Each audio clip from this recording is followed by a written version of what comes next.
Assalamualaikum warahmatullahi wabarakatuh. Halo, kembali lagi dengan aku Kurata Ayun dengan NIM 2111201003. Pada kesempatan kali ini, saya akan menerangkan mengenai keragaman mikrobiota pada organisme pangan. Tugas ini bertujuan untuk menggenapkan nilai mata kuliah keragaman mikrobiota. Lantas, apa itu mikrobiota? Mikrobiota merupakan kumpulan mikroorganisme yang hidup di dalam satu organisme. Pada organisme pangan, mikrobiota memainkan peran penting dalam proses pencernaan, produksi metabolit, dan sistem kekebalan. Kemudian, apa sih faktor yang mempengaruhi keragaman mikrobiota pangan? Di sini terdapat 6 faktor yang dapat mempengaruhi keragaman mikrobiota pangan. Yang pertama adalah komposisi pangan, seperti zat gizi, yaitu karbohidrat, protein, lemak, vitamin, dan mineral dalam pangan mempengaruhi pertumbuhan dan komposisi mikrobiota. Senyawa antimikroba alami dalam pangan juga dapat menghambat pertumbuhan mikrobiota tertentu. Yang kedua adalah proses pengolahan pangan. Metode pengolahan seperti pemanasan, pendinginan, fermentasi, pengasinan, dan pengeringan dapat mempengaruhi keragaman mikrobiota. Kemudian sanitasi dan kebersihan selama proses pengolahan juga berperan penting loh. Yang ketiga adalah lingkungan produksi pangan. Kondisi lingkungan seperti suhu, kelembapan, dan kontaminasi dapat mengubah komposisi mikrobiota. Kemudian sumber bahan baku, peralatan, dan tempat produksi juga dapat mempengaruhi keragaman mikrobiota. Yang keempat adalah pengemasan dan penyimpanan pangan. Jenis dan material pengemasan serta kondisi penyimpanan seperti suhu dan kelembapan dapat mengubah komposisi mikrobiota. Masa simpan pangan juga mempengaruhi pertumbuhan dari mikrobiota. Yang kelima adalah interaksi mikrobiota.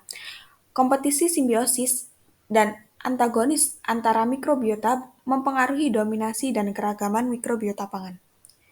Yang terakhir adalah faktor geografis dan musiman. Kondisi geografis dan perubahan musim dapat menyebabkan variasi komposisi mikrobiota pada pangan. Selanjutnya, manfaat mikroorganisme pangan. Dengan memanfaatkan potensi mikroorganisme dalam pangan, kita dapat menghasilkan produk pangan yang lebih aman, bergizi, dan berkualitas.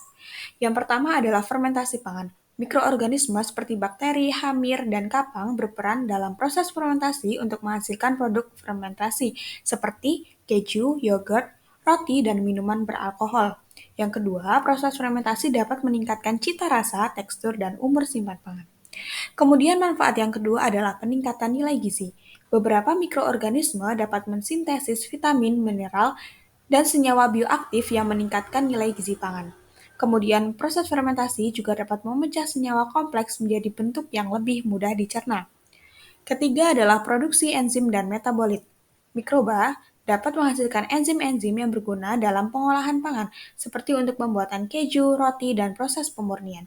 Metabolit mikroba juga dapat dimanfaatkan sebagai bahan pengawet alami, pewarna, dan perisa. Yang keempat adalah peningkatan keamanan pangan. Mikroorganisme dapat menghambat pertumbuhan bakteri patogen dan pembusuk melalui kompetisi produksi senyawa antimikroba dan pengaturan pH. Proses fermentasi juga dapat menurunkan kandungan senyawa antinutrisi dalam pangan. Yang terakhir adalah probiotik dan kesehatan usus. Beberapa jenis mikroba, seperti bakteri asam laktat, dapat bertindak sebagai probiotik yang menjaga kesehatan saluran pencernaan. Mikrobiota usus yang seimbang dapat meningkatkan sistem imun dan kesehatan manusia. Adapun resiko ketidakseimbangan mikrobiota pangan. Yang pertama adalah keamanan pangan. Pertumbuhan mikroba patogen seperti Salmonella, Listeria, atau Clostridium dapat menyebabkan keracunan makanan dan penyakit bawaan pangan. Mikroba pembusuk dapat mempercepat kerusakan pangan dan menimbulkan perubahan rasa, tekstur, serta penampakan yang tidak diinginkan. Toksin, metabolit, atau senyawa berbahaya yang dihasilkan oleh mikroba dapat mencemari pangan dan membahayakan konsumen. Yang kedua adalah resiko kesehatan manusia. Ketidakseimbangan mikrobiota usus dapat menyebabkan berbagai masalah kesehatan seperti diare, konstipasi, alergi, dan juga infeksi. Mikroba oportunistik atau patogen dapat menyebabkan infeksi sistemik pada manusia, khususnya pada individu dengan sistem imun yang lemah. Yang ketiga adalah penurunan nilai gizi. Pertumbuhan mikroba yang tidak diinginkan dapat mendegradasi zat gizi, vitamin, dan senyawa bioaktif dalam pangan. Proses fermentasi yang tidak terkontrol dapat menurunkan kandungan nutrisi pangan. Yang keempat adalah penurunan umur simpan. Aktivitas mikroba pembusuk dapat mempercepat kerusakan fisik, kimia, dan mikrobiologis pangan. Hal ini dapat menyebabkan penurunan kualitas, rasa, tekstur, dan masa simpan pangan. Yang terakhir adalah efek ekologis. Ketidakseimbangan mikrobiota dapat mempengaruhi rantai makanan dan ekosistem mikroorganisme di lingkungan. Perubahan komposisi mikrobiota tanah atau air dapat berdampak pada organisme lain, seperti hewan dan tumbuhan. Untuk meminimalkan resiko-resiko tersebut, diperlukan kontrol dan pengelolaan yang tepat terhadap mikrobiota pangan melalui praktik sanitasi, pengendalian proses, dan pengawasan kualitas pangan. Selanjutnya adalah dampak terhadap organisme yang ditinggali. Terdapat dampak positif. Yang pertama adalah mikroba yang menguntungkan seperti probiotik dapat menjaga keseimbangan mikrobiota usus dan meningkatkan kesehatan pencernaan. Mikroba fermentatif dapat menghasilkan senyawa bioaktif, vitamin, dan asam lemak rantai pendek yang bermanfaat bagi kesehatan. Mikroba yang dapat membantu meningkatkan daya cerna dan menyediakan nutrisi bagi organisme inang. Adapun dampak negatifnya, seperti mikroba patogen, Salmonella, Listeria, atau Clostridium dapat menyebabkan infeksi dan penyakit bawaan pangan. Toksin atau metabolit berbahaya yang dihasilkan mikroba dapat menyebabkan keracunan dan intoksikasi. Mikroba oportunistik dapat menyebabkan infeksi sistemik, terutama pada individu dengan sistem imun yang lemah. Mikroba membusuk dapat menurunkan kualitas, keamanan, dan nilai gizi pangan. Yang ketiga adalah dampak ekologis.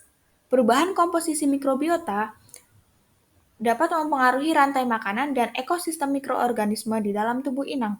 Ketidakseimbangan mikrobiota dapat berdampak pada interaksi antara organisme inang dengan lingkungannya. Untuk mengolah dampak mikroorganisme pangan diperlukan upaya kontrol dan pengendalian yang tepat seperti 1. Memastikan keamanan pangan melalui praktik sanitasi dan higienis yang baik. Yang kedua, mempertahankan keseimbangan mikrobiota melalui konsumsi pangan yang mengandung probiotik atau prebiotik. 3. Memantau potensi resiko kesehatan dan ekologi terkait mikroorganisme pangan. Terdapat beberapa cara untuk mendeteksi dan memahami interaksi mikrobiota pangan dengan organisme yang mengkonsumsinya, antara lain 1. Deteksi mikrobiota pangan dengan cara analisis mikrobiologis seperti metode kultur, identifikasi, dan enumerasi mikroorganisme dalam pangan. Yang kedua, analisis molekuler seperti sequencing DNA, PCR, atau hibridisasi DNA atau RNA untuk mengidentifikasi dan kuantifikasi mikrobiota. Yang ketiga, analisis metabolomik, profiling senyawa metabolik yang dihasilkan oleh mikrobiota pangan. Yang kedua, yang dapat dilakukan adalah analisis interaksi dengan organisme inang. Studi in vitro, percobaan laboratorium menggunakan sel-sel atau kultur jaringan untuk mengevaluasi efek mikrobiota pangan. Yang kedua, studi in vivo, penelitian pada hewan atau hewan coba atau manusia untuk menilai dampak konsumsi pangan terhadap kesehatan dan mikrobiota inang. Yang ketiga, analisis komposisi mikrobiota usus, melalui evaluasi perubahan komposisi dan diversitas mikrobiota usus akibat konsumsi pangan.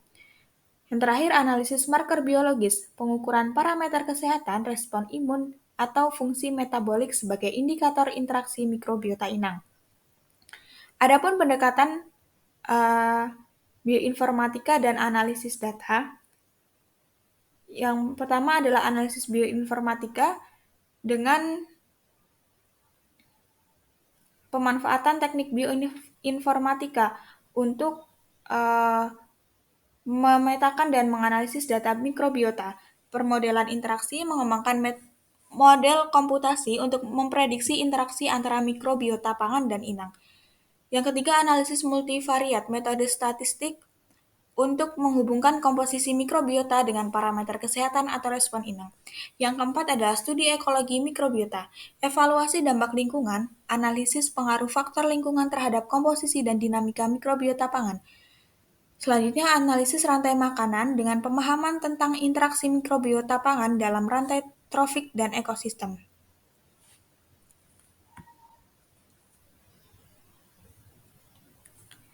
Kemudian, pentingnya pemahaman keragaman mikrobiota pangan. Yang pertama adalah untuk keamanan pangan. Identifikasi potensi mikroba patogen atau penghasil toksin yang dapat membahayakan kesehatan. Yang kedua, deteksi mikroba pembusuk yang dapat menurunkan kualitas dan umur simpan pangan. Selanjutnya, pemantauan perubahan komposisi mikrobiota sebagai indikator keamanan pangan. Yang kedua adalah kualitas dan karakteristik pangan. Pemahaman peran mikrobiota dalam proses fermentasi, pembentukan aroma, dan tekstur pangan. Pemanfaatan mikrobiota menguntungkan untuk meningkatkan nilai gizi, sifat fungsional, dan sensorik pangan. Pengembangan starter kultur atau inokulum untuk produksi pangan fermentasi. Yang ketiga adalah kesehatan dan nutrisi. Identifikasi mikrobiota probiotik yang dapat memberikan manfaat kesehatan bagi inang. Pemahaman interaksi antara mikrobiota pangan dan mikrobiota usus serta dampaknya terhadap kesehatan.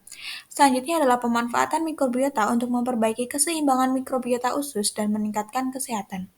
Yang keempat adalah isu ekologi dan keberlanjutan. Pemantauan dampak lingkungan dan praktik budidaya terhadap keragaman mikrobiota pangan melalui evaluasi potensi mikrobiota pangan untuk aplikasi dalam bidang pertanian, pengolahan limbah, atau bioremediasi. Kemudian pengembangan konsep pangan mikrobioma untuk meningkatkan ketahanan pangan dan keberlanjutan sistem pangan. Yang kelima adalah penelitian dan inovasi, pengembangan metode deteksi dan analisis mikrobiota pangan yang lebih cepat, akurat, dan komprehensif, pemanfaatan data keragaman mikrobiota untuk pengembangan produk pangan atau suplemen probiotik, penerapan pendekatan omics atau genomika, proteomika, metabolomika untuk memahami interaksi kompleks antara mikrobiota dan organisme inang. Dengan memahami keragaman mikrobiota pangan, para peneliti, produsen pangan, dan praktisi kesehatan dapat mengoptimalkan keamanan, kualitas, dan manfaat pangan bagi kesehatan manusia dan lingkungan. Hal ini juga dapat mendorong inovasi dalam industri pangan dan bidang terkait. Baik, jadi keragaman mikrobiota pada pangan dipengaruhi oleh berbagai faktor. Pemahaman tentang mikrobiota penting untuk menjaga kualitas keamanan dan manfaat kesehatannya loh. Sekian dari saya, semoga apa yang saya sampaikan dapat bermanfaat. Wassalamualaikum warahmatullahi wabarakatuh.